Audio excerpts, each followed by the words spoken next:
Je vous le dis ici clairement, Bella sera jamais avec Doumbouya, jamais.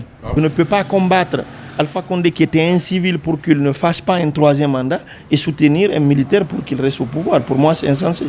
Mais on est dans un pays où malheureusement la classe politique de la société civile est assez souillée. Et elle n'a pas des convictions fortes et assumées. Et beaucoup plus, c'est une lutte par proxy. Quand il y a des élections, ce n'est pas Bella qui va être président pour le moment, c'est d'autres acteurs politiques qui sont beaucoup plus en vue. Si eux-mêmes ils ont peur de s'assumer face au combat, vous voulez que nous prenions des risques à leur place? Faites allusion à qui? Bon, essayez de... Je pense que vous êtes assez intelligent pour comprendre. Monsieur Belaba, on sait que ces derniers temps, vous étiez très chaud, parlant de la situation nationale. Vous étiez cet activiste-là très engagé, mais ces derniers temps, on a l'impression que vous avez baissé d'ardeur. Qu'est-ce qui explique cela? Bon, c'est pas que j'ai baissé d'ardeur. J'ai essayé de tirer un peu les leçons de toutes les luttes politiques. Vous savez, j'aime le dire que moi, je fais mon combat par conviction, de façon désintéressée. Pour rappel, moi, j'ai été boursier de l'État guinéen, 4e de la République en 2008, sciences expérimentales. Je suis major de l'École nationale de commerce et de gestion d'Agadir. C'est l'une des meilleures écoles de commerce en Guinée. J'ai 5 ans comme analyse crédit à la Société Générale. Donc j'ai un background qui me permet de travailler correctement et de vivre sans attendre quoi que ce soit. J'aime mon pays, je veux que mon pays soit plus que le Sénégal, plus que la Côte d'Ivoire. C'est ce qui explique mon engagement en politique. Pour moi, le troisième mandat, ce n'était pas quelque chose qu'il fallait laisser passer. Et c'est les conséquences que nous sommes en train de vivre là. Mais on est dans un pays où malheureusement la classe politique de la société civile est assez souillée. Et elle n'a pas des convictions fortes et assumées. Et beaucoup plus, c'est une lutte par proxy.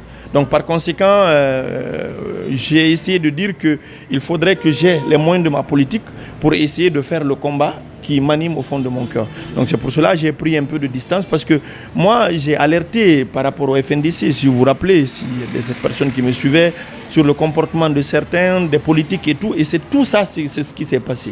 Donc à un moment donné, il faut tirer les leçons, essayer de construire la base, rebondir.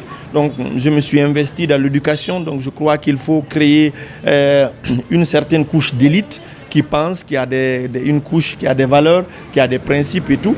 Donc pour avoir une certaine masse critique avant de pouvoir faire évoluer les choses. Donc vous avez pris du recul?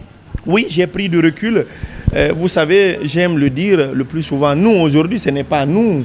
Quand il y a des élections, ce n'est pas Bella qui va être président pour le moment, c'est d'autres acteurs politiques qui sont beaucoup plus en vue. Si eux-mêmes ils ont peur de s'assumer face au combat, vous voulez que nous prenions des risques à leur place? Faites allusion à qui? Bon, essayez de... Je pense que vous êtes assez intelligent pour comprendre et tout. Donc, à mon avis, si les acteurs politiques qui doivent mener le combat ne s'assument pas, ils ne veulent pas mener le combat, nous, les jeunes, nous devons tirer les leçons et mettre la base qu'il faut pour rebondir de façon beaucoup plus forte. Ben, ce sont des menaces, vous avez reçu des menaces ou quoi? Non, non, tout le monde sait que moi, je n'ai pas peur des menaces ou des intimidations. Je continue à dire ce que je pense bien et tout.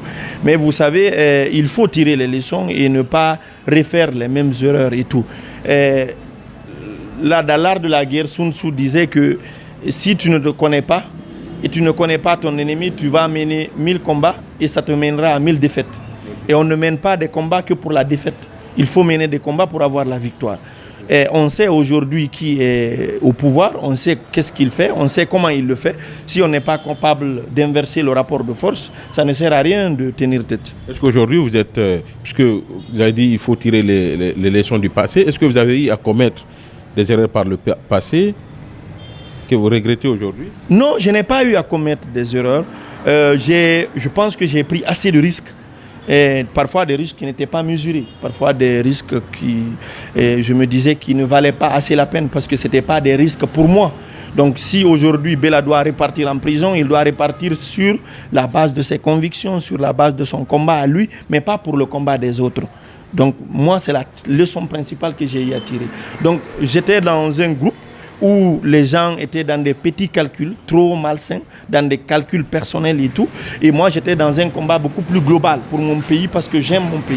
Donc aujourd'hui, je crois qu'il y a nécessité que je me reconcentre, que je mette mes bases et puis que j'aille beaucoup plus loin. Mais je vous le dis ici, clairement, Bella sera jamais avec Doumbouya. Jamais. Ah bon? Jamais. Si on vous propose aujourd'hui justement des postes, puisque vous avez des capacités, vous avez dit votre background. Est-ce que vous n'êtes pas prêt à servir la République? Non, en fait, aujourd'hui, ce gouvernement n'est pas dans l'optique de servir la Guinée.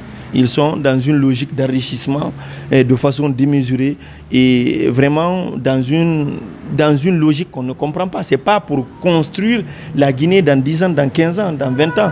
Regardez notre système éducatif. Rien n'est fait. L'éducation guinéenne se résume à l'ouverture des classes et à l'organisation des examens. Nous avons plus de 1000 écoles hangars dans notre pays. Et nous avons une main-d'œuvre très insuffisante à tous les niveaux. Nous n'avons aucune politique pour encourager l'entrepreneuriat dans notre pays. Donc tout cela, ça montre que la Guinée, c'est l'un des rares gouvernements. On n'a pas de politique, ni à court terme, ni à moyen terme, ni à long terme. On n'a pas de politiques qui sont là. Donc moi, je suis sur un combat de valeur. Je ne peux pas combattre Alpha Condé qui était un civil pour qu'il ne fasse pas un 3e mandat et soutenir un militaire pour qu'il reste au pouvoir. Pour moi, c'est insensé. Alors, est-ce qu'on peut revenir sur l'épisode là? Vous avez séjourné à la maison centrale, hein, Oui, c'est ça? Oui, plus d'un mois. Plus d'un mois? Oui. Alors, qu'est-ce qui vous a marqué pendant votre séjour à la maison centrale? Ce qui m'a beaucoup marqué, c'est beaucoup plus se battre pour des principes et pour des valeurs. Parce que durant ce temps, j'ai compris beaucoup de personnes. Vous le savez, il y a beaucoup de personnes qui disaient que c'est bien fait pour moi. Parce que je crois trop en moi, je dis ce que je pense et tout. Alors que je n'ai jamais dit quelque chose pour que je gagne 5 millions, 10 millions ou 15 millions. Je le disais pour que la Guinée puisse aller de l'avant et tout. Donc j'ai compris beaucoup aussi la société guinéenne et tout. Donc j'ai essayé de comprendre aussi l'environnement dans lequel on est en train de nous battre. Donc et je remercie beaucoup les soutiens, les personnes qui m'ont beaucoup accompagné, beaucoup soutenu durant cette lutte-là. Donc je crois que ça a été une excellente expérience. Ça m'a permis d'être connu en toute la Guinée. Aujourd'hui, on connaît qui est Bella, on connaît ce qu'il a eu à défendre. J'ai été l'un des rares à ne pas accepter de présenter des excuses à Alpha Condé. Je l'ai dit que si c'est ce qui va me permettre de sortir, je ne sortirai jamais de prison. Il y avait eu des émissaires? Oui, bien sûr, il y a eu des émissaires qui sont venus des fois avec une lettre pour dire voilà ce qu'il faut que tu dises devant le juge pour qu'on puisse te libérer. Je disais jamais. Moi, on ne va pas me kidnapper. Je fais plus de 2 jours, je ne sais même pas où je suis. Et puis on m'incarcère de façon injuste pour que je présente mes excuses.